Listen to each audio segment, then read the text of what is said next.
Hello everyone, स्वागत है आप सभी का डाउटनेट लाइव में। तो यार पहली क्लास है 9th क्लास के लिए, आपका जो सिलेबस है उसकी फर्स्ट क्लास है। बहुत आराम से इस सिलेबस को स्टार्ट किया जाएगा क्योंकि हमारे पास फिजिक्स में ज़्यादा पढ़ने के लिए चीज़ें होती नहीं है। साइंस का पार्ट है फिजिक्स आप लोगों की बुक का, एक पार्ट है केमिस्ट्री और एक पार्ट है बायोलॉजी, ठीक है। तो सारे पार्ट को सेपरेटली हम पढ़ेंगे। मेरा नाम सचिन है और मैं आपको पढ़ाऊंगा फिजिक्स, ठीक है। मेरे बारे में आई होप आप लोग जानते होंगे, और नहीं जानते हैं तो आज हम एक दूसरे को जान लेंगे, ठीक है। तो फटाफट से जो जो बच्चे आ चुके हैं उनका तो पहली बात मैं वेलकम करता हूं डाउटनेट लाइव पे, और जो जो नहीं आए, जिन बच्चों को आप जानते हो जो 9th क्लास में है, उन्हें ये लिंक शेयर कर दो फटाफट, ताकि मैक्सिमम नंबर ऑफ जो बच्चे हैं उनके साथ में हम मजे से स्टार्ट करें पढ़ाई को, ठीक है। देखो साइंस एक बहुत ही ब्यूटीफुल सब्जेक्ट है, आगे आप इसे जान जाओगे, ठीक है। बस साइंस का टीचर अच्छा होना चाहिए। तो साथ में स्टार्ट करेंगे इस जर्नी को, साथ में पढ़ाई स्टार्ट करेंगे, और साइंस आप लोगों को कभी भी बोरिंग नहीं लगेगी, बहुत इंटरेस्टिंग लगेगी, बहुत प्यार से चीजों के बारे में बात करेंगे, ठीक है। तो चलो चलो चलो, आई होप आप लोगों को सुनाई दे रहा है, मेरी आवाज आ रही है ना आप लोगों को, ठीक है, सुनाई दे रहा है सब, ठीक है। चलो ओके, तो हेलो बच्चों, बहुत ही सही, आओ चलो पढ़ाई स्टार्ट करते हैं। तो यार देखो, मैंने आप लोगों को ऑलरेडी बता दिया है कि आज आपकी 9th क्लास की 9th कक्षा 9 में जो बच्चे हैं उनकी पहली क्लास है फिजिक्स की, ठीक है।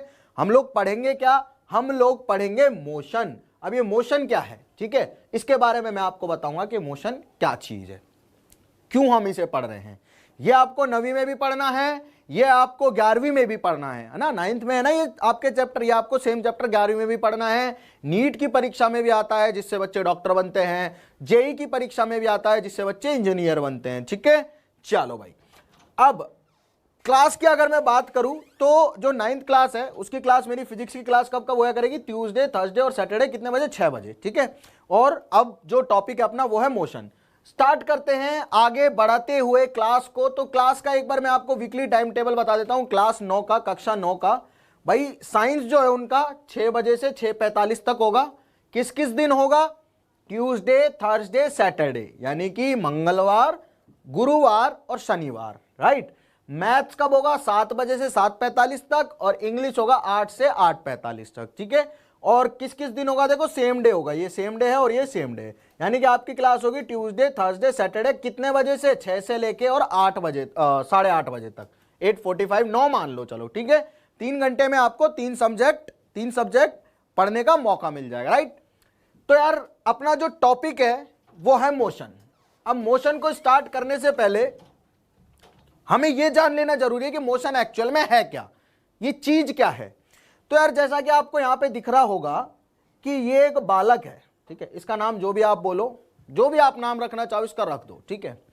ये बालक कुछ टाइम पे, मान लो कि दोपहर के 12 बजे यहां पे था, ठीक है। दोपहर के 12 बजे ये यहां पे था, 12:10 पे ये यहां आ गया, ठीक है। और 1 बजे ये यहां आ गया। तो हुआ क्या है वो समझते हैं। इस बालक ने टाइम के साथ साथ अपनी पोजीशन चेंज किए। देखो ये 12 बजे यहां था, 12:10 पे यहां आ गया, फिर 10 मिनट में यहां आ गया, फिर उसके 50 मिनट बाद 1 बजे यहां आ गया। तो इसने किया क्या है? टाइम के साथ अपनी पोजीशन चेंज की है। अब जब भी किसी भी बॉडी की, किसी भी ऑब्जेक्ट की, किसी भी आदमी की, किसी भी चीज की टाइम के साथ में पोजीशन चेंज होती है तो उसे हम बोलते हैं मोशन। मोशन किसे बोलते हैं? टाइम के साथ में अगर किसी भी बॉडी की, किसी भी ऑब्जेक्ट की क्या हो रही है? पोजीशन चेंज हो रही है, तो हम बोलेंगे कि body is in motion. Body किस में है? मोशन में है, मूवमेंट कर रही है। तो मोशन को हम मूवमेंट से भी क्या कर सकते हैं? रिलेट कर सकते हैं। आ गया समझ में?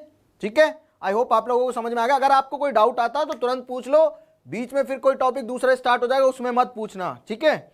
आई होप आप लोगों को चीजें समझ में आ चुकी हैं, और मैं यहाँ पे आपका जो चैट है वो देख नहीं पा रहा हूं।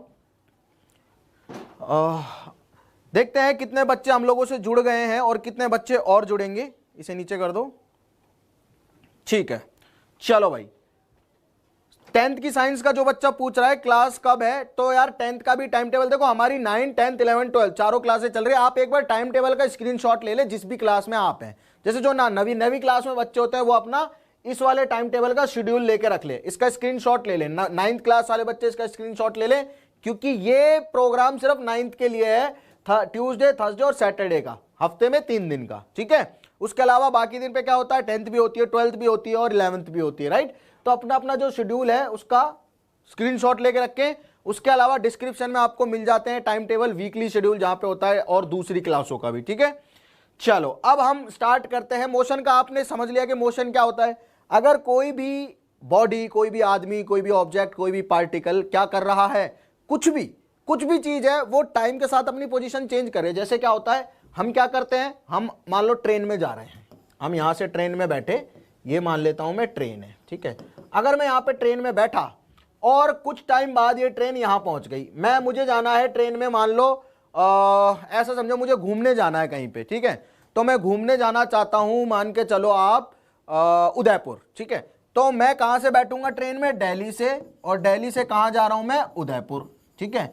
अगर मैं दिल्ली से उदयपुर जा रहा हूं तो देखो मेरी पोजीशन क्या हुई, टाइम्स के साथ में चेंज हो गई। मैं दिल्ली से बैठूंगा कितने बजे, रात को 10 बजे, रात को 10 बजे मैं बैठूंगा दिल्ली से, और मैं सुबह पहुंच जाऊंगा मान लो कितने बजे, मान लो मैं पहुंच गया सुबह 10 बजे।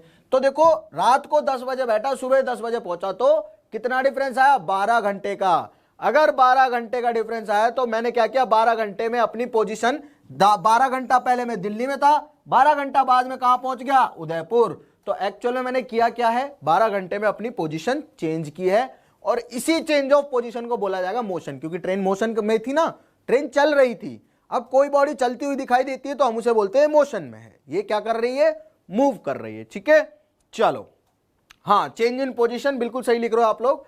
अब अगला जो टॉपिक है वो अपना आता है फ्रेम ऑफ रेफरेंस। अब ये क्या चीज है, देखो इसको समझाना बहुत जरूरी है। ये जिसे समझ में आ गया, समझो बहुत इंपॉर्टेंट पार्ट है ये जिसे समझ में आ गया उसे ये चैप्टर, ये समझो बहुत अच्छे से समझ में आएगा, ठीक है। तो ध्यान से सुनना मैं क्या बोल रहा हूं। ये इस चित्र को देखो, ये जो बालिका है इस साइकिल चला रही है, ठीक है। एक्चुअल में होता क्या है, मोशन को रिपीट कर दे बेटा। मोशन का मतलब सिर्फ ये होता है कि आदमी अगर एक पॉइंट से दूसरे पॉइंट पे चला गया तो वो मोशन है। जैसे मैं अभी यहां पे हूं और मैं 2 सेकंड बाद यहां आ गया, तो मैंने क्या किया, टाइम के साथ अपनी पोजीशन चेंज कर ली। टाइम के साथ अगर किसी आदमी की पोजीशन चेंज होती है तो उसे बोलते मोशन, ठीक है, मूवमेंट। ओके, अब आगे चलते हैं भाई, आगे चलते हैं। तो frame of reference, frame of reference होता क्या है, देखो मान लो ये बालिका साइकिल चला के इधर जा रही है, ठीक है। कहां जा रही है, साइकिल चला के इधर जा रही है, मान लेते हैं भैया साइकिल चला के बालिका इधर जा रही है, ठीक है। अब क्या होगा, अब मैं बोलूंगा कि ये लड़की मेरी तरफ आ रही है, ऐसा बोलूंगा मैं कि ये लड़की तो मेरी तरफ आ रही है। लेकिन अगर मेरा जैसा ही कोई उधर खड़ा हो इसके यहां पे, वो बोलेगा कि ये तो मुझसे दूर जा रही है, ठीक है। लेकिन एक्चुअल में तो हो क्या रहा है, वो अपनी डायरेक्शन में साइकिल चला रही है। आप मेरी बात समझ रहे हो मैं क्या कह रहा हूं, कि फर्क किस चीज का पड़ रहा है मैं बताता हूं, ठीक है। मान लो 2 आदमी खड़े हुए हैं, एक भाई साहब यहां पे हैं, इस घर से निकले हैं जस्ट अभी, ठीक है, और एक यहां पे खड़े हुए हैं, ठीक है। अब ये क्या बोलेगा, ये बोलेगा कि ये मेरी तरफ आ रही है, ये दोनों फोन पे बात कर रहे हैं, ठीक है, ये लड़का और ये लड़का दोनों फोन पे बात कर रहे हैं। अब ये उससे बोल रहा है कि ये तो मेरी तरफ आ रही है, ये बोलेगा कि नहीं वो तो मेरे से दूर जा रही है। लेकिन बात तो एक ही है, समझ रहे हो क्या बोल रहे हैं, बस इसका देखने की जगह और इसके देखने की जगह अलग अलग है, जिसकी वजह से क्या हो रहा है, जिसकी वजह से इस बालिका की पोजीशन इनको अलग अलग दिखाई दे रही है। समझ रहे हो मैं क्या कह रहा हूं, कि इसका देखने का जगह और इसका देखने का जगह अलग अलग है, जिसकी वजह से इस बालिका की पोजीशन इन दोनों को अलग अलग दिखाई दे रही है। इसका और किसी और आदमी का अपनी जगह से चीजों को देखने की जो बोल सकते हैं, देखने की जो जगह होती है उसे बोलते हैं हम रेफरेंस फ्रेम। मतलब कि मैं कहां से खड़े होकर देख रहा हूं उसे बोलते हैं रेफरेंस फ्रेम। समझे क्या बोल रहा हूं मैं, देखो मान लो कि ऐसे समझो ये लड़की जो है ये चल रही है, ठीक है, और मैं इसके पीछे खड़ा हुआ हूं यहां पे, ठीक है। थोड़ी देर में ये आगे निकल जाएगी, ठीक है। तो मैंने बोला ठीक है, ये आगे निकल गई और ये कुछ स्पीड से चली, मतलब इसकी जैसे स्पीड होती है ना, स्कूटी पे बैठे होगे, कभी मोटरसाइकिल पे बैठे होगे या गाड़ी में बैठे होगे, कार में, तो आपने देखा होगा चीजें चलती हैं, है ना। और चलती है तो कैसे चलती है कि वो हमें दूर जाती हुई दिखाई देती है, अपने पास आती हुई दिखाई देती है। दो ही काम होते हैं, ठीक है। अब एक्चुअल में आप कभी रेलगाड़ी में भी बैठे होंगे। एक एग्जांपल लेते हैं, जब आप रेलगाड़ी में बैठते हो, ठीक है, तो रेलगाड़ी में होता क्या है, मान लो आप यहां पे बैठे हो, ठीक है, और आपका दोस्त यहां बैठा है, आप दोनों ट्रेन में जा रहे हो, ठीक है। ट्रेन में कहां जा रहे हो, आप दोनों ट्रेन में जा रहे हो कहीं घूमने के लिए, जो भी आपकी फेवरेट जगह है वहां घूमने के लिए जा रहे हो। अब अपनी अपनी फेवरेट जगह कमेंट सेक्शन में लिख दो, कौन कौन सी जगह आप घूमने जाना चाहते हो वो लिखो, ठीक है। तो देखो, आप और आपका दोस्त दोनों रेलगाड़ी में बैठ के जा रहे हैं और मैं बाहर खड़ा हुआ हूं, मैं आप दोनों को ट्रेन में छोड़ने आया हूं रेलवे स्टेशन पे, ठीक है। मैंने आप दोनों को ट्रेन में बिठाया, जैसे ही मैंने ट्रेन में बिठाया आप दोनों ट्रेन में बैठ गए। अब मैं बाहर से आपको टाटा कर रहा हूं, ठीक है, तो मुझे लगेगा कि आप दोनों तो इधर जा रहे हो क्योंकि आप ट्रेन में बैठे हुए हो, मैं प्लेटफॉर्म पे खड़ा हूं, मैं आपको देख रहा हूं, आप दोनों मुझे आगे जाते हुए दिखाई दोगे। लेकिन आपका दोस्त आपको आपके सामने बैठा हुआ दिखाई देगा और आपके दोस्त को आप आपके सामने बैठे हुए दिखाई दोगे, जबकि मैं आपको ऐसा लगूंगा कि मैं पीछे की तरफ जा रहा हूं। मैं पीछे की तरफ नहीं जा रहा, मैं अपनी जगह पे खड़ा हूं, लेकिन आपकी गाड़ी आगे की तरफ जा रही है, जिससे मैं आपको पीछे की तरफ जाता हुआ दिखाई दे रहा हूं। तो समझे किसका फर्क पड़ा, ये फर्क पड़ा सिर्फ और सिर्फ रेफरेंस फ्रेम का, कि आप जहां पे बैठे हुए हो वो एक मूविंग फ्रेम है। आप जिस फ्रेम में बैठे हो वो क्या कर रहा है, आगे जा रहा है, लेकिन आपको पता नहीं चल रहा। आप तो ट्रेन में बैठे होते हो ना आराम से, आपको पता थोड़ी चलता है कि ट्रेन चल रही है, क्या हो रहा है क्या नहीं हो रहा है। ट्रेन चलती रहती है, आपको तो जमीन बिल्कुल एकदम स्टिल दिखाई देती है। आपकी सीट कहीं उठ के थोड़ी चली जाती है, अगर सीट उठ के जाती तो आप बोलते हैं हाँ यार मैं चला, सीट वहीं रहती है ना जिस पे आप बैठते हो, उसी जगह पे रहती है। तो एक्चुअल में तो आप एक जगह पे बैठे हुए हो जो कि मूव कर रही है अपने पहियों पे, तो आप तो बैठे ही हुए हो उस जगह पे, आप तो कहीं मूव नहीं किए, है ना। लेकिन वो जगह, जिस जगह पे आप बैठे हो उस जगह को मूव करवाया जा रहा है। तो आप बैठे हुए हो और आप जा रहे हो आगे, ठीक है, तो आपको मैं जाता हुआ दिखाई दूंगा पीछे, क्योंकि आप चल नहीं रहे हो, आपको चलवाया जा रहा है, ठीक है। तो मेरे लिए आप जा रहे हो आगे, तो मेरे रेफरेंस फ्रेम पे जा रहे हो आप आगे, और आपके रेफरेंस फ्रेम पे मैं जा रहा हूं पीछे, ठीक है। समझ में आ रहा है क्या बोल रहा हूं मैं। तो यही होता है रेफरेंस फ्रेम। रेफरेंस फ्रेम का मतलब एक्चुअल में ये होता है कि किस जगह से आप ऑब्जर्व कर रहे हो चीजों को, किस जगह से आप देख रहे हो चीजों को, ठीक है। और एग्जांपल लेते हैं, आपने कभी देखा होगा कि दो रेलगाड़ी जब सेम स्पीड से चलती है ऐसे, ठीक है, तो आपको बगल वाली रेलगाड़ी क्या करती है, खड़ी दिखाई देती है, खड़ी हुई दिखाई देती है, ठीक है।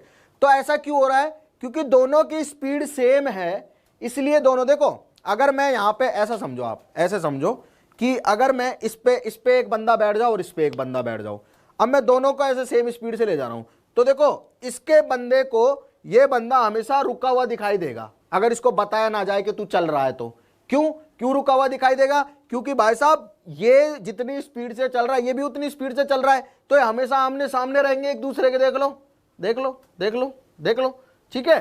तो देखो ट्रेन में भी यही होता है, अगर मैं आपको बताऊं ना और आपकी आंखें बंद कर दूं और आपको बताऊं नहीं कि आप दोनों ट्रेन में बैठे हो और आपको बिठा दूं, तो आप सुबह दिल्ली से शाम को अजमेर पहुंच जाओगे, उदयपुर पहुंच जाओगे या कोलकाता पहुंच जाओगे, जहां भी जाना है वहां पहुंच जाओगे, ठीक है। लेकिन आपने तो एक कदम भी नहीं चला, तो आप पहुंच कैसे गए, आपको ले जाया गया है। लेकिन आपका दोस्त हमेशा आपके सामने बैठा हुआ है। क्यों बैठा हुआ है, क्योंकि आप दोनों नहीं चल रहे हो, लेकिन आप दोनों फिर भी चले गए। आप दोनों ने तो बिल्कुल भी डिस्टेंस नहीं चली, लेकिन फिर भी आप दोनों बहुत दूरी चले लिए, आप कहीं पे भी पहुंच गए। मान लो आप जाना चाहते हो मुंबई, तो आप मुंबई पहुंच गए। आप जाना चाहते हो दिल्ली, तो आप दिल्ली पहुंच गए। आप जाना चाहते हो पटना, तो आप पटना पहुंच गए, ठीक है। तो यही अंतर है बस। रेफरेंस फ्रेम का मतलब जो है वो यही है जो मैं समझाना चाह रहा हूं, कि आपको एक्चुअल में यह देखना है कि आप चीजों को देख कहां से रहे हो, ठीक है। आप अपने दोस्त को बोलते हो कि मैं तुझे देख रहा हूं 12 घंटे से, तू मेरे सामने बैठा हुआ है, लेकिन आपके दोस्त की मम्मी फोन करके बोलती है इसको कि बेटा पहुंच गया कोलकाता। तो देखो आप बोलते हो कि यार ये क्या बात है, मैं तो तुझे अपने सामने देख रहा हूं सुबह से, तू तो मेरे सामने बैठा हुआ 12 घंटे से। लेकिन इसकी मम्मी जो सुबह इसके साथ ही से स्टेशन छोड़ने आई थी वो बोल रही कि बेटा पहुंच गया यहां पे। तो हुआ क्या, हुआ ये कि ये किया मूव किया। इसमें दो बच्चे बैठे हुए हैं, ये दोनों एक दूसरे के आमने सामने हैं, क्योंकि ये दोनों सेम फ्रेम में हैं। अब आ गया ना रेफरेंस फ्रेम, इन दोनों का रेफरेंस फ्रेम जो है वो सेम है, ठीक है। समझ में आया ये जो दोनों बच्चे हैं इन दोनों का रेफरेंस फ्रेम क्या है, सेम है। ये दोनों एक दूसरे के सामने बैठे हुए हैं, एक उस बॉडी पे बैठे हुए हैं जो सेम स्पीड से चल रही है। ठीक है, तो ये जो सेम स्पीड से चल रही है, बॉडी सेम स्पीड से चल रही है, ठीक है, तो एक दूसरे के लिए क्या है, स्थिर है, एक दूसरे के लिए रुके हुए हैं, क्योंकि जितनी स्पीड से ये चल रहा है उतनी स्पीड से ये भी चल रहा है। जब भी दो बॉडी सेम स्पीड से चल रही होती है, सेम डायरेक्शन में, तो वो एक दूसरे के लिए रुकी हुई प्रतीत होती हैं। इसे हम क्या बोलते हैं, इसे हम रिलेटिव वेलोसिटी का कॉन्सेप्ट भी बोलते हैं, जो आप आगे की क्लासेस में पढ़ेंगे। ठीक है, लेकिन मैं यहां पे बता रहा हूं कि रुका हुआ क्यों दिखाई दे रहा है। इसको एक ही कारण है, इसको ये रुका हुआ क्यों दिखाई दे रहा है, क्योंकि इन दोनों का रेफरेंस फ्रेम सेम है। और इसकी मम्मी जो है वो घर पे है, अभी जो इसे स्टेशन छोड़ने आई थी उसके लिए ये पहुंच गया कहीं पे, लेकिन इसके दोस्त के तो सामने ही है ना, समझे। तो रेफरेंस फ्रेम का मतलब होता है कि किस जगह से आप मोशन को ऑब्जर्व कर रहे हो। इसकी मम्मी के लिए ये पहुंच गया कहीं 12 घंटे बाद दूर, लेकिन इसके दोस्त के लिए अभी भी उसके सामने बैठा हुआ है, क्योंकि इसकी मदर का और इसके दोस्त का रेफरेंस फ्रेम अलग अलग है। समझे, समझ गए ना मैं क्या कहना चाह रहा हूं कि रेफरेंस फ्रेम का मतलब क्या होता है। रेफरेंस फ्रेम का मतलब सिर्फ और सिर्फ इतना होता है कि आप कहां से किसी भी मोशन को ऑब्जर्व कर रहे हो। ठीक है, अब देखो मैं यहां पे हूं, मैं बोलूंगा यहां से कि ये पेन आपकी तरफ आ रहा है, लेकिन मैं बोलूंगा कि ये पेन मुझसे दूर जा रहा है, लेकिन आप बोलोगे नहीं सर ये पेन हमारी तरफ आ रहा है। तो बात तो दोनों ही सही है, बस आप मेरे उस साइड से देख रहे हो, मैं पेन के इस साइड से देख रहा हूं। ठीक है, तो रेफरेंस फ्रेम का मतलब क्या हुआ, रेफरेंस फ्रेम का मतलब हुआ कि भाई साहब जिस जगह से आप मोशन को ऑब्जर्व कर रहे हो उस जगह को बोलते हैं हम फ्रेम ऑफ रेफरेंस या रेफरेंस फ्रेम। ठीक है, समझ में आ गया। अब आगे चलते हैं। नेक्स्ट टॉपिक जो है अपना वो है motion along a straight line. ठीक है, कि एक स्ट्रेट लाइन में मोशन कैसे होती है। चलो समझते हैं स्ट्रेट लाइन में मोशन कैसे होती है। अब यार स्ट्रेट लाइन से आप क्या समझते हो, स्ट्रेट लाइन क्या होती है। तो स्ट्रेट लाइन होती है दो पॉइंट को मिलाने वाली सीधी रेखा, सीधी दूरी। तो दो पॉइंट को मैं सीधा अगर मिलाना चाहूं तो बस ऐसे ही मिला सकता हूं, उसके अलावा तो मेरे पास बहुत तरीके होंगे कि या तो मैं ऐसे मिलाऊं इसे, या मैं इसे ऐसे मिलाऊं, ठीक है, या मैं इसे ऐसे मिलाऊं, कैसे भी मिलाऊं, लेकिन सबसे सीधी दूरी कौन सी है, ये ब्लू वाली। ठीक है, तो स्ट्रेट लाइन कौन सी हो गई, ये ब्लू वाली। ये ब्लू लाइन जो है ये है स्ट्रेट लाइन, और इस स्ट्रेट लाइन के अलोंग अगर कोई मूव करेगा तो इसे बोला जाएगा motion in a straight line. ये तो स्ट्रेट लाइन नहीं है, ठीक है, ये भी स्ट्रेट लाइन नहीं है, ये भी स्ट्रेट लाइन नहीं है। स्ट्रेट लाइन कौन सी है, ये है सिर्फ।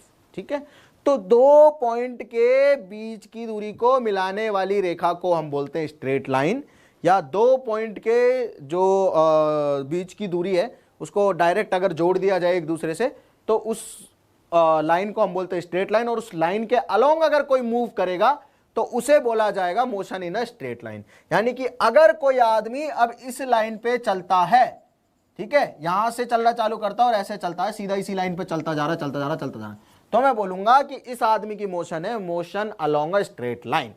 समझ गए। अगर हम रोड पे चल रहे हैं तो हमारी मोशन है एक सीधी लाइन में। ठीक है, अगर हम मुड़ नहीं रहे कहीं इधर उधर तो हमारी मोशन कौन सी है, सीधी लाइन में है। तो सीधी लाइन में जब मोशन होती है तो क्या बोलते हैं उसे, motion along a straight line. ठीक है, समझ में आ गया। देखो मोशन कितने टाइप की हो सकती है, बहुत टाइप की हो सकती है। आपने झूला झूला होगा तो देखो झूला कुछ ऐसा होता था, इस तरह का झूला होता था, मान लो इस तरह का, और यहाँ पे कुर्सियाँ लगी होती थी, ठीक है, इस तरह की और इस तरह की। पार्क में गए हो, पार्क में ऐसे झूले होते हैं, तो आप यहाँ पे बैठ गए, ठीक है, और आपके दोस्त यहाँ बैठ गए, तो आप दोनों को क्या कर दिया, घुमा दिया ऐसे झूले को, ऐसे घुमा दिया झूले को। ठीक है, अगर मैंने इस झूले को ऐसे घुमा दिया तो होगा क्या, ये झूला कर रहा होगा सर्कुलर मोशन, क्योंकि अब आप स्ट्रेट लाइन में तो मूव नहीं कर रहे, अब तो आप ऐसे ऐसे घूम रहे हो, गोल गोल गोल गोल गोल गोल, तो इसे बोलते हैं सर्कुलर मोशन। और अगर आप रोड पे चल रहे हो, तो उस मोशन को क्या कहते हैं, स्ट्रेट लाइन मोशन या मोशन अलोंग स्ट्रेट लाइन, क्योंकि आप क्या नहीं करते हो, आप अपनी डायरेक्शन चेंज नहीं करते हो, जिस डायरेक्शन में चले जा रहे हो वहीं चले जाओ। ठीक है, तो देखो ये अगर लाइन मैंने बना दी और इस लाइन पे कोई आदमी चल रहा है, अब वो आगे भी जा सकता है पीछे भी जा सकता है, ठीक है, चाहे वो आगे जाए चाहे पीछे जाए, लेकिन लाइन पे ही चलेगा, लाइन पे चलेगा, इसे मैं बोलूंगा motion along a straight line. ठीक है, समझ में आ गया, क्लियर है बिल्कुल। चलो, तो जो बच्चे पूछ रहे हैं कि 9th की क्लास का टाइम टेबल, तो बेटा 6 से और 9 बजे तक होता है, 3 घंटे आपकी क्लास होती है। साइंस की क्लास होती है, इंग्लिश की क्लास होती है, मैथ्स की क्लास होती है, साइंस की, मैथ्स की और इंग्लिश की क्लास होती है, इस तरह से। ठीक है, इन दैट ऑर्डर। तो आप लोगों को वैसे आप शेड्यूल भेजा हुआ है हमारे डाउटनेट चैट में, आपको मिल जाएगा, जो भी कमेंट बॉक्स आप कमेंट कर रहे हैं वहां पे आपको डिस्क्रिप्शन में मिल जाएगा और यहाँ पे चैट बॉक्स में भी मिल जाएगा। ठीक है, वहां से डाउनलोड करो, लिंक को खोलो, आपको पता चल जाएगा किस टाइम पे आपकी कौन सी क्लास है। अब कोई बच्चे बोल रहे हैं सर्कुलर मोशन क्या है, प्लीज टीच। बेटा सर्कुलर मोशन जो है आपकी 11वीं क्लास में आएगा। ठीक है, तो पहले आप 11वीं में आओ, तब मैं आपको सर्कुलर मोशन बताऊंगा। यहाँ पे तो चीजें कंफ्यूज हो जाएंगी, यहाँ पे तो पढ़ने को हमें क्या पढ़ना है, 9th का सिलेबस पढ़ना है ना, तो सबके काम की चीजें पढ़ते हैं जो सब बच्चे जानना चाहते हैं। समझ में आ गया कि स्ट्रेट लाइन में मोशन क्या होती है। ठीक है जी, अब आगे चलते हैं। आगे अपनी जो नई टर्म आती है जिसे हम सीखना चाहते हैं वो है डिस्टेंस एंड डिस्प्लेसमेंट। क्या है, डिस्टेंस एंड डिस्प्लेसमेंट। अब इसका डिफरेंस समझना, इसे समझाऊंगा, बहुत प्यार से समझना। दो टर्म है, डिस्टेंस एंड डिस्प्लेसमेंट। ठीक है, आप लोग जानते हो क्या होता है डिस्टेंस और डिस्प्लेसमेंट? जानते हो आप लोग? चलो बताओ मुझे कमेंट सेक्शन में कि जानते हो क्या आप लोग कि क्या होता है डिस्टेंस और क्या होता है डिस्प्लेसमेंट। नहीं जानते? चलो मैं बताता हूं। ठीक है, जो बच्चे जानते हैं बहुत अच्छी बात है, और जो बच्चे नहीं जानते हैं उन्हें मैं बता रहा हूं डिस्टेंस और डिस्प्लेसमेंट क्या होता है। देखो, डिस्टेंस का मतलब होता है, जनरल भाषा में बात करूं मैं, दूरी। क्या होता है? दूरी। ठीक है, ऐसे याद रखो, डिस्टेंस का मतलब है दूरी, के कितनी दूरी चली। दूरी समझ में आ रहा है? हिंदी पढ़नी आती है ना, दूरी हिंदी में लिख रहा हूं, बाकी समझ में तो आ रहा होगा। ये आतिफ असलम का गाना नहीं है दूरी दूरी दूरी दूरी सही जाए ना, वो नहीं, ये है आपने कितनी दूरी चली है, वो वाली दूरी। ठीक है, तो दूरी कैसे हो सकती है कि मान लो मैं आपको बोलूं, क्या बोलूं, कि यहां पे एक पॉइंट है जहां पे आप खड़े हुए हो। ठीक है, आप यहां खड़े हुए हो, ठीक है, और आपका स्कूल है यहां पे, कहां है? यहां पे है, यहां पे आपका है SCHOOL स्कूल। ठीक है, आप स्कूल कैसे जाते हो? आपके स्कूल जाने का रास्ता तो सीधा सीधा आपकी गवर्नमेंट ने रोड बनवाई हुई है मस्त ऐसे। ठीक है, यहां से, घर से, यहां पे मैं होम भी लिख देता हूं, यहां पे है आपका होम और वहां पे है आपका स्कूल। ठीक है, अब आप चाहते तो आप यहां से सीधा सीधा कहां जा सकते थे? स्कूल जा सकते थे। ये स्ट्रेट लाइन नजर आ रही है ना, तो स्ट्रेट लाइन में मूव करके स्कूल जा सकते थे। लेकिन आप तो बड़े मस्तीखोर आदमी हो, आप मस्तीखोर बच्चे हो, आप शरारती बच्चे हो। आपने बोला कि स्कूल जाऊंगा तो अपने दोस्त को लेते हुए जाऊंगा, अपने दोस्त के साथ जाऊंगा। तो आपके दोस्त का घर यहां पे है। ठीक है, आपके दोस्त का घर कहां है? यहां पे है। मान लो आपके दोस्त का नाम है, कुछ भी मान लो जो आपका मन करे। ठीक है, चलो मैं अपने दोस्त का नाम लिख देता हूं, लिख दूं? चलो ठीक है, चलो आपके दोस्त का नाम जो भी है, मैं अपने दोस्त का नाम लिख देता हूं। मैं लिख देता हूं यहां पे अमन। ठीक है, आपके दोस्त का नाम है अमन। अब आप क्या करते हो? आपको स्कूल जाना है, आप क्या करते हो? आप पहले अमन के घर पे जाते हो, फिर अमन के घर से उसे बुलाते हो, और फिर वहां से आप दोनों साथ में स्कूल जाते हो। ठीक है, तो देखो, आपने यहां से और यहां तक की जो भी दूरी तय करी है स्कूल पहुंचने में, उसे बोलते हैं डिस्टेंस। ठीक है, डिस्टेंस क्या होती है कि टोटल आपने कितना चला है। क्या बोल रहा हूं मैं? टोटल कितना चला है। ठीक है, समझ गए? टोटल आपने कितना चला है उसे बोलते हैं डिस्टेंस। क्या आप टोटल कितना चल रहे हो, कितने कदम चले, वो हो गया आपकी डिस्टेंस। ठीक है, इसमें हर एक कदम काउंट होगा। क्या होगा? We count every step, count every step. ठीक है, हर एक स्टेप को काउंट करना है, समझे? चलो, अब आप यहां से गए, ठीक है, बहुत बढ़िया। अब अगले दिन आपका मन किया कि यार अमन से मेरे क्या हो गया, झगड़ा हो गया। करना नहीं चाहिए दोस्तों से, लेकिन अमन ने आपकी पेंसिल तोड़ दी, आपको अमन पे गुस्सा आ गया। आपने बोला आज मैं अमन को नहीं लेके जाऊंगा। तो आपने क्या किया? आज मैं अपने दूसरे दोस्त को लेके जाऊंगा। ठीक है, तो आपने क्या किया? आज आपने अपने दूसरे दोस्त को बुला लिया। ठीक है, अब मान लो आप यहां से चले, अब एक और दोस्त है आपका, उसका घर पड़ता है यहां पे। ठीक है, उसका नाम मान लो कुछ भी, ठीक है, चलो ठीक है, कुछ भी मान लो, उसका नाम मान लेते हैं अपन रामू, ठीक है, रामू मान लेते हैं, रामू रामू रामू। तो आप क्या करोगे, आप घर से निकले, आपने रामू को बुलाया और रामू के साथ आप स्कूल निकल गए, ठीक है। तो अब आपने यहां से और यहां तक की दूरी तय करी है, इसे भी डिस्टेंस ही बोलेंगे। यानी कि क्या हुआ कि यहां से और यहां तक मान लो आपकी स्कूल की दूरी थी 1 किलोमीटर अमन के घर से, लेकिन रामू के घर से थी आपकी 2 किलोमीटर। तो मैं बोलूंगा कि अगर आप घर से अमन के घर से होते हुए और स्कूल जाते हो तो कितनी दूरी चलते हो, 1 किलोमीटर। तो डिस्टेंस कितना हुआ, 1 किलोमीटर, ठीक है। उसके बाद मैं बोलता हूं कि अगर आप घर से चलते हो, रामू के घर होते हुए स्कूल जाते हो तो कितनी दूरी चलोगे, तो आप बोलोगे 2 किलोमीटर। तो डिस्टेंस कितना हुआ, 2 किलोमीटर। जबकि होम से आप डायरेक्ट घर जा सकते थे 500 मीटर में भी। 500 मीटर कितना होता है, 1 किलोमीटर का आधा। 1 किलोमीटर में 1000 मीटर होते हैं ना, तो आप 500 मीटर चल के पैदल पैदल भी जा सकते थे घर स्कूल पे, ठीक है, घर से। तो इसका मतलब ये कितनी डिस्टेंस हुई, जब आप सीधे सीधे स्कूल जाते हो तो आप 500 मीटर चलते हो, जब आप यहां से अमन को लेते हुए जाते हो तो आप 1 किलोमीटर चलते हो, जब आप रामू को लेते हुए जाते हो तो आप 2 किलोमीटर चलते हो। तो ये सारी की सारी दूरियां जो चली हैं ये क्या हैं, यही है बेटा डिस्टेंस। समझ में आ गया डिस्टेंस क्या होता है, ये क्या है, यही है डिस्टेंस, इसे ही हम कहते हैं डिस्टेंस। अब चलो आगे चलते हैं और आगे की चीज समझते हैं कि सर डिस्टेंस तो समझ में आ गया, लेकिन डिस्प्लेसमेंट क्या है। डिस्टेंस समझ में आ गया, लिखो जो भी डिस्टेंस समझ में आ गया फटाफट लिखो, जितने लोगों को समझ में आए, और इस लिंक को शेयर करो अपने दोस्तों के साथ में, ताकि उन्हें भी पता चले कि ठीक है, आपके दोस्त का नाम किसी का अमन होगा ही, मैंने लिख दिया, किसी के दोस्त का नाम रामू होगा ही, नहीं होगा तो कोई दिक्कत नहीं है, बना लेते हैं, ऐसा दोस्त बना लो जिसका नाम रामू है, ठीक है। स्कूल में कहीं मिल जाए ना रामू, उसको दोस्त बना लेना कि सर ने तेरा नाम लिया था, आज से तू मेरा दोस्त है, ठीक है। चलो ये चीज समझ में आ गई, ये तो हो गया डिस्टेंस। अब बात करते हैं डिस्प्लेसमेंट की, ठीक है। डिस्प्लेसमेंट क्या होता है बेटे, डिस्प्लेसमेंट जो होता है ना उसे बोलते हैं डायरेक्ट डिस्टेंस, डायरेक्ट डिस्टेंस या शॉर्टेस्ट डिस्टेंस, डायरेक्ट डिस्टेंस या शॉर्टेस्ट डिस्टेंस, ठीक है। इसको अभी के लिए ऐसे ही समझो, शॉर्टेस्ट डिस्टेंस, ठीक है। अब देखो, मैं यहां से चला, ऐसे गया मंडे को तो 500 मीटर चलना पड़ा, ट्यूसडे को गया ऐसे तो कितनी देर चलना पड़ा, 1 किलोमीटर चलना पड़ा, और मैं थर्सडे को गया ऐसे तो मुझे कितना टाइम चलना पड़ा, 2 किलोमीटर चलना पड़ा, ठीक है। इसमें डिस्टेंस थी 500 मीटर मैंने जो चली, क्योंकि मेरे द्वारा चली गई दूरी ही तो डिस्टेंस है, मेरे कदम जितना चले, ठीक है।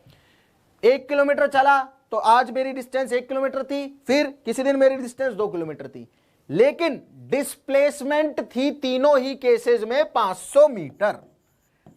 डिस्प्लेसमेंट कितनी थी, डिस्प्लेसमेंट थी तीनों ही केसेस में 500 मीटर, ठीक है। डिस्प्लेसमेंट थी 500 मीटर इन ऑल 3 केसेस। अब ऐसा क्यों हुआ, देखो मैंने बोला कि डिस्टेंस तो होती है जितना आपने चला, आपके कदम काउंट हो रहे हैं जितना आप चल रहे हो, लेकिन डिस्प्लेसमेंट का मतलब है कि दोनों पॉइंट के बीच की सीधी दूरी ले लो, चाहे कहीं से भी चल के जाओ। तो डिस्प्लेसमेंट चाहे आप सीधे जा रहे हो तब भी 500 मीटर है दोनों पॉइंट की दूरी, आप ऐसे जा रहे हो तब भी दोनों पॉइंट की दूरी क्या है, 500 मीटर ही रहेगी। आप चल 1 किलोमीटर रहे हो लेकिन डिस्प्लेसमेंट आपका 500 मीटर है, क्योंकि स्टार्टिंग और एंड पॉइंट की सीधी दूरी को बोलते हैं डिस्प्लेसमेंट, ठीक है। तो डिस्टेंस और डिस्प्लेसमेंट में क्या डिफरेंस है, देखो मैं लिख के बता देता हूं, उसके बाद इस क्लास को खत्म करेंगे हम लोग। डिस्टेंस और डिस्प्लेसमेंट में क्या डिफरेंस है, डिस्प्लेसमेंट और डिस्टेंस में यही डिफरेंस है बेटा कि डिस्टेंस जो होती है उसमें हम क्या करते हैं, डिस्टेंस में काउंट एवरी स्टेप, हर एक स्टेप को हम क्या करते हैं, काउंट करते हैं। लेकिन डिस्प्लेसमेंट में हम क्या करते हैं, डिस्प्लेसमेंट में हम 2 पॉइंट के बीच की सीधी दूरी लेते हैं। हम क्या करते हैं डिस्प्लेसमेंट में हम लिखते हैं direct distance between starting point and and point, starting point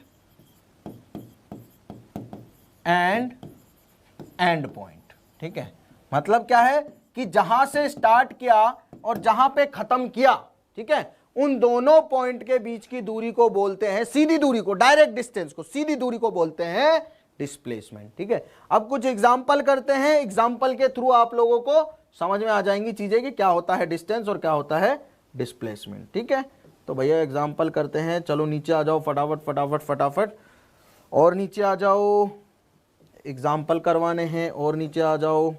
चलो ठीक है, तो देखो अब समझो मेरी बात को, मैं एग्जाम्पल करवा रहा हूँ। एग्जाम्पल नंबर 1, ठीक है, ऐसा समझो, एग्जाम्पल नंबर 1 ये मैं खुद से करवा रहा हूँ आप लोगों को, बाकी नोट्स मिलेंगे उसमें बहुत सारे एग्जाम्पल्स होंगे, उन्हें पढ़ना, उन्हें सोचना समझना और करने की कोशिश करना। ठीक है, अब देखो अगर मैं बात करूं डिस्टेंस और डिस्प्लेसमेंट की, ठीक है, ये एक पॉइंट है ए, ठीक है, और ये दूसरा पॉइंट है बी। ठीक है, इन दोनों के बीच की दूरी है, मान लेता हूं मैं, कितनी है, 10 किलोमीटर। ठीक है, ओके। अब ए एक दिन क्या करता है, ऐसे जाता है, ऐसे जाता है, ऐसे जाता है, ऐसे जाता है, जाता है ऐसे, और 15 किलोमीटर चलता है। ठीक है, एक दिन ये क्या करता है, ऐसे जाता है, ऐसे जाता है, ऐसे जाता है, ऐसे जाता है, और 12 किलोमीटर चलता है। ठीक है, एक दिन ऐसे ऐसे ऐसे ऐसे ऐसे ऐसे ऐसे ऐसे ऐसे ऐसे घूम के जाता है और 20 किलोमीटर चलता है बी तक। ठीक है, अब मुझे बताओ चारों केसेस में डिस्टेंस और डिस्प्लेसमेंट कितना होगा, बताओ चारों केसेस में डिस्टेंस और डिस्प्लेसमेंट कितना होगा, कितना होगा, कितना होगा, कितना होगा, मुझे बताओ चारों केसेस में डिस्टेंस और डिस्प्लेसमेंट। अभी जो पढ़ाया है, जो सिखाया है, चमका या नहीं चमका, इसका बात का मुझे क्या दो, श्योरिटी दो, तो पता चलेगा कि भाई डिस्टेंस कितना हुआ, डिस्प्लेसमेंट कितना हुआ। देखो यहां से मैं चला ए से और बी पे पहुंचा। ठीक है, तो पहले केस में 12 किलोमीटर चला, यहां पे 12 किलोमीटर चला, तो डिस्टेंस 12 किलोमीटर। डिस्टेंस तो सीधा लिखो, डिस्टेंस का मतलब होता है कितना चला, कहीं से ही आया हो उससे मतलब नहीं पड़ता, डिस्टेंस का मतलब बस चला कितना है, मेरे पैर कितना चले हैं वो है। ठीक है, तो यहां चला मैं 12 किलोमीटर, यहां चला मैं 10 किलोमीटर, यहां चला मैं 15 और यहां चला मैं 20, तो डिस्टेंस तो 12, 10, 15, 20 हो गई।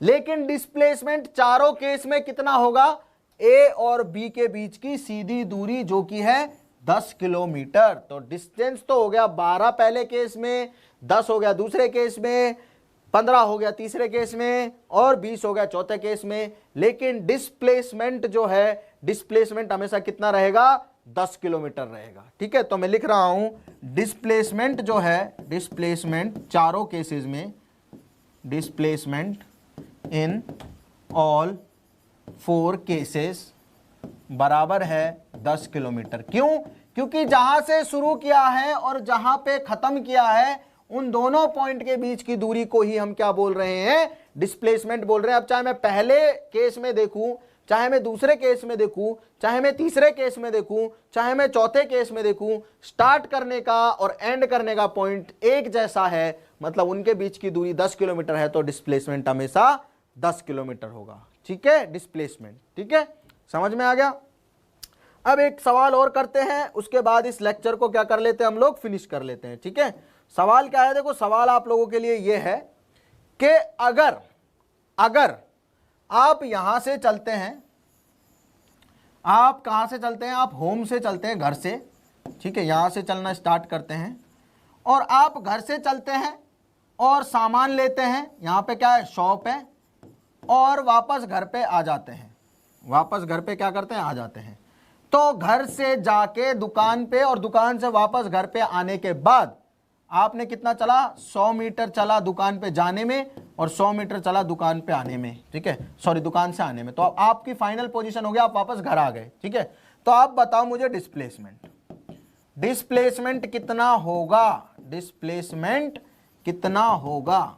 आपने क्या किया, आप यहां से चले, ठीक है, दुकान पे गए, सामान लिया और वापस घर आ गए। अब जाके वापस आने में आपने 100 मीटर जाने में चला, 100 मीटर आने में, तो डिस्प्लेसमेंट बताओ, डिस्प्लेसमेंट बताओ कितना हुआ, डिस्प्लेसमेंट बताओ कितना हुआ। आई थिंक आप लोग पढ़ ही नहीं रहे हो, आप लोगों को पढ़ने में कोई मन ही नहीं है, बिल्कुल ही, है ना। बोले टीचर बोल रहा है, बोलने दो इसे, हमें सुनना ही नहीं है, हमें बस चैट बॉक्स में कुछ कुछ लिख रहे हैं, ठीक है। नोट्स कहाँ पर मिलेगा, ये कहाँ पर मिलेगा, वो कहाँ पर मिलेगा, हलवा कहाँ पे मिलेगा, खीर कहाँ मिलेगी, है ना, ये पूछ लो भाई, ठीक है। ठीक है, चलो कोई नहीं। यशपाल ने आंसर दिया है 0, तो विच इज करेक्ट, ठीक है। तो जो बच्चे पढ़ रहे हैं उनके बिल्कुल काम की चीज है। बेटा 0 कैसे हुआ समझा देता हूं भाई। डिस्प्लेसमेंट क्या बताया था मैंने, डिस्प्लेसमेंट बताया था कि डिस्प्लेसमेंट का मतलब होता है स्टार्टिंग पॉइंट और एंड पॉइंट के बीच की दूरी। अब स्टार्टिंग पॉइंट भी मेरा घर है और एंड पॉइंट भी मेरा घर है, इसका मतलब जहां से स्टार्ट किया वहीं घूम के आ गया हूं, तो डिस्प्लेसमेंट होगा 0, क्योंकि स्टार्टिंग पॉइंट और एंड पॉइंट के बीच की तो दूरी ही कुछ नहीं है, क्योंकि वो तो सेम ही है दोनों के दोनों। तो आप जहां से चलते हो और जितना भी घूम के आ जाओ, अगर आप उसी जगह पे आते हो जहां से चालू किया है, तो आपका डिस्प्लेसमेंट होगा 0। तो नोट डालो कॉपी में 10 का और लिखो, 10 रुपए का नोट डालो अपनी कॉपी में और लिख लो ये बात कि अगर स्टार्टिंग पॉइंट और एंड पॉइंट सेम है किसी भी जर्नी का, तो जो डिस्प्लेसमेंट होगा वो होगा 0। डिस्टेंस 200 होगा, क्योंकि डिस्टेंस होता है टोटल कितना चल रहा हूं, तो 100 गया 100 आया, तो डिस्टेंस हो गया 200। लेकिन डिस्प्लेसमेंट होता है इनिशियल पॉइंट और फाइनल पॉइंट के बीच की दूरी। अब इनिशियल भी घर है और फाइनल भी घर है, घर का भूला घर को आ गया है, तो उसे भूला नहीं कहते, इसलिए डिस्प्लेसमेंट 0 है। समझे क्या बोला मैं, कि भैया घर से निकले और वापस घर पे ही आ गए और घर से निकल के घर पे ही आ गए, तो इसका मतलब क्या है, एंड पॉइंट और फाइनल पॉइंट आपका सेम है, तो आपका डिस्प्लेसमेंट हो गया 0, ठीक है। अब बाकी की चीजें पढ़ेंगे हम नेक्स्ट लेक्चर में। आई होप आप लोगों को यहां तक की चीजें समझ में आई हैं।